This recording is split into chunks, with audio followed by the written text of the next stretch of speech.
একটা বন্ধনা গান শেষ করলাম। প্রতিপক্ষ শিল্পী নবীজির একটি শান গেয়েছেন।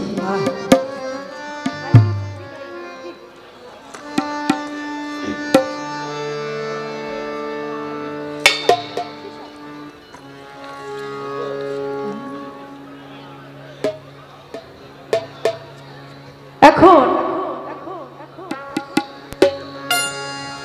আমার ওমর চাঁদের নামের উপরে, আমার ওমর আলী শাহ বাবার নামের উপরে বিশ্বাস ভক্তি রেখে আমি একটা প্রার্থনামূলক গান করি। কি বলেন সবাই?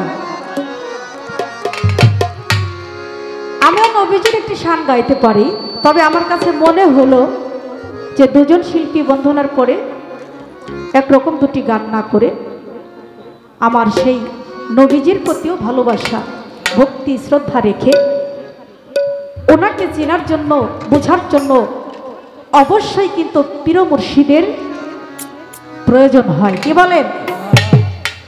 এই জন্য মুর্শিদ ছাড়া কখনোই নবীকে চেনা যায় না।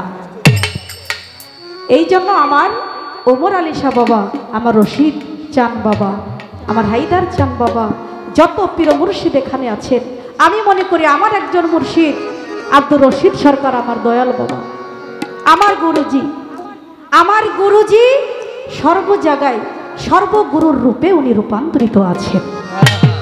কারণ একজন গুরুর স্বভাব প্রতিটা গুরুর মাঝেই থাকে। কি বলে? আমার ওমর আলী শাহ বাবাও আমার রশিদ চাঁদের মতো, তিনিও আমার গুরু। আমি মনে করি যত দরবারে যাই, যেখানেই যাই, প্রত্যেকটাই আমার গুরুর দরবার। সেদিকে লক্ষ্য করে আমি গানটা করব। এই জগৎ সংসারে মুর্শিদের সবক যিনি নিয়েছেন, মুর্শিদের ভক্তি শ্রদ্ধা করে মুর্শিদের কাছ থেকে অমূল্য ধন সম্পদ যদি কোনো ব্যক্তি অর্জন করে থাকেন, সেই ব্যক্তিকে কখনো দুনিয়াবি আগুন দিয়ে পোড়ানো সম্ভব না। কারণ দুজকের আগুনও তাকে স্পর্শ করতে পারে না। কেন জানেন? কারণ আমার ওমর আলী শাহ বাবা এমন একজন মানুষ ছিলেন, উনি একজন মুর্শিদ প্রেমের পুরা। এই জন্য পড়তে পড়তে পড়তে পড়তে উনি অকার হয়ে গেছেন। এই জন্য তার দেহ মাটিতে খাবে, মাটির এমন সাধ্য নাই, উনি দয়ালের আগুনে পুড়ে হয়েছে ছাই। আর যারা পুড়ে ছাই হয় তাদের মন কখনো এক জায়গায় বসে না বাবা। তারা মুর্শিদের জন্য সবসময় হালিয়াতে থাকে, মুর্শিদের ধ্যানে থাকে। বাউল সাই, হ্যাঁ,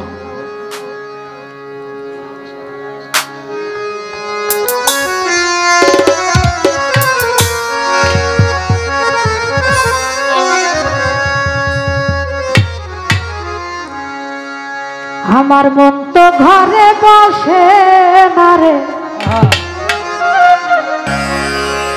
বাউল শাহ বাবা, আমার প্রাণ তো ঘরে বসে না, দয়ালের রীতে আমি হইলাম দেওয়ানা।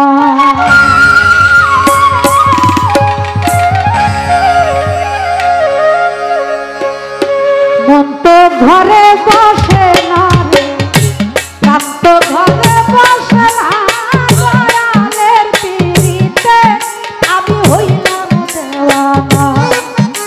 আমার মন তো ঘরে বসে না রে, প্রাণ তো ঘরে